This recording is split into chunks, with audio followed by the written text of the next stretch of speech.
Good morning and welcome to Good News, Bad News, the show where we bring you the most interesting news of the week that slipped underneath your radar. I'm your host for this episode, Jai Day. Joining me, as always, is Isaac Drosha. Hello. And Davinnnaaaaa. Hi!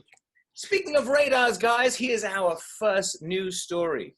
Remember the Titanic, that unsinkable ship that sank in 1912? Yeah, Well, I think I recall that one. Yeah. Well, it turns out that scientists now think that maybe the captain wasn't such a nonce after all. A nonce? A dunce. Whoa, that's the wrong word. No, that's the right word. A guy who sinks a ship is a Oh, no. A dunce. Turns out that scientists now think that the captain wasn't such a dunce after all. They are theorizing that there was a magnetic storm, like a solar flare that night. What? And that sent all of the compass and all the bearings off course. Oh my God. But luckily, they think it happened. It lasted for a good 5 to 10 hours. So the rescue ships had the same interference, and that's how they were able to find them. Really? Yeah. But then again, yes, you're off course, but is that really an excuse when you see a giant iceberg in the water and you're like, nope, the radar says we got to go through the iceberg? Oh, wow. How did they find this out? So, 100 Glad years. you asked. Isaac? This is a news show, not a science show. Sorry. I've got some good news.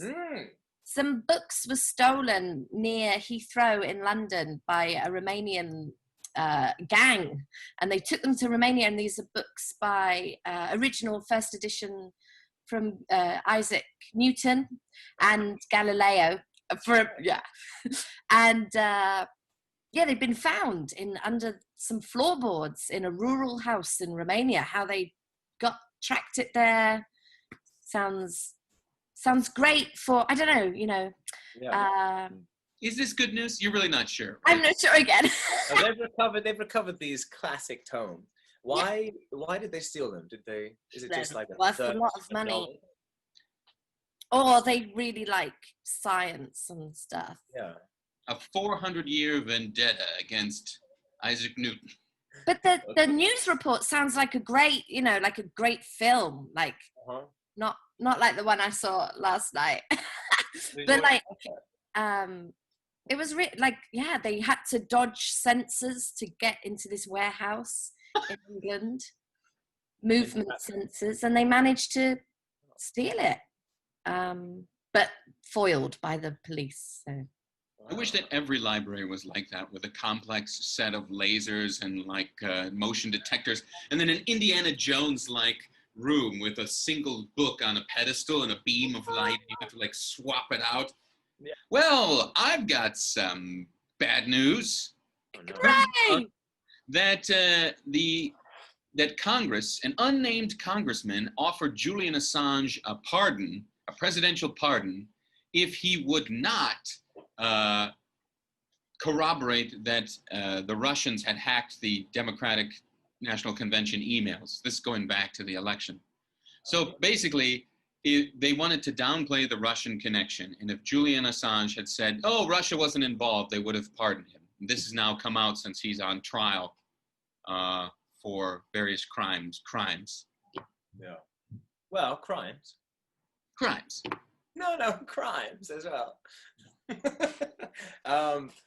That is not surprising. Crazy, though. I mean, why on earth did they think that he would take it? I guess he'd been living in that embassy for however many years. Maybe they thought he was desperate at this point. Okay, sure. I guess people who do those sorts of things, they never, in their minds, underestimate somebody's desperation just to have a regular life. And they don't believe in virtues and values anyway. So they would think, why wouldn't somebody take this? You're going to do it for honor? The truth? Oh no, we've killed him. And he's got a kid now, right, as well. So maybe he softened up. I don't know. What do you mean now? Did he have that in the embassy? I think he had it in the embassy with one of the translators or something. Is that right? Or am I crazy? Maybe this is propaganda. I don't know. Okay, you guys talk amongst yourselves. I'll find out. I've got some sad news. An opera singer got the virus because she sang in a performance. Let me find her name. Anna Trebka.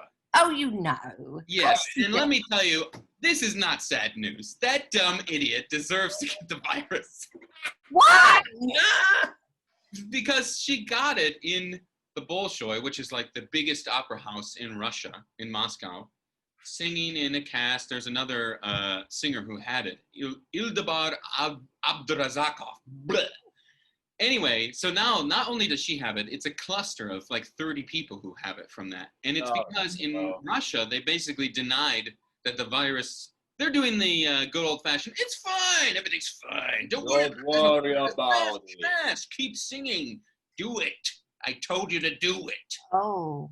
So okay. She sang, but then she says in her post, if you didn't read this, sorry if I'm stealing your news. News steal, new segment. Hey, give it back. She's like, oh, I had to sing, I just couldn't stay away from it.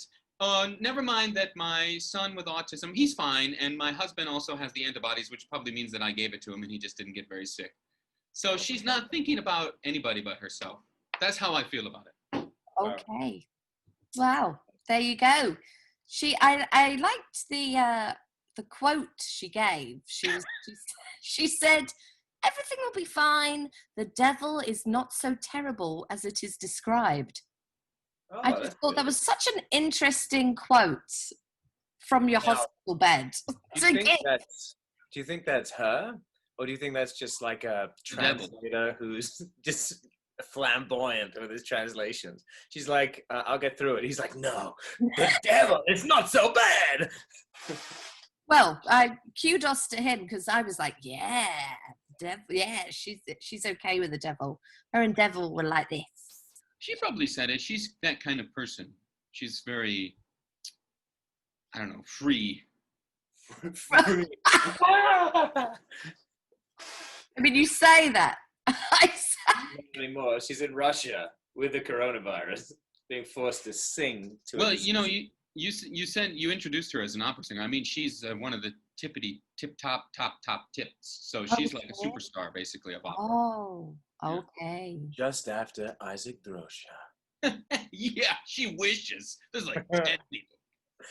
Julian Assange fathered 2 children inside the Ecuadorian embassy with his lawyer, 37, who fell in love with him while helping him fight against the extradition to the US. That's another film right there. Right. That is fantastic. Yeah. Oh, well, good. Speaking of Ecuador, if anybody is, in the mood for a holiday, turns out Sydney and Qantas kind of have you covered. They've started these flights called Flights to Nowhere. Have you heard about this? Nope. Where I think it's about $550 for a regular ticket, $2,500 for a business class ticket. And it's a 7-hour flight where you take off, fly around, and land at the same airport. Oh, come on. Because Qantas's theory was that people are just desperate for any normalcy in their lives, anything that reminds them of the old times. So they came up with this plan, and it's paying off. They're all sold out. What? Sold out within minutes. Apparently, it's the fastest selling flight they've ever had.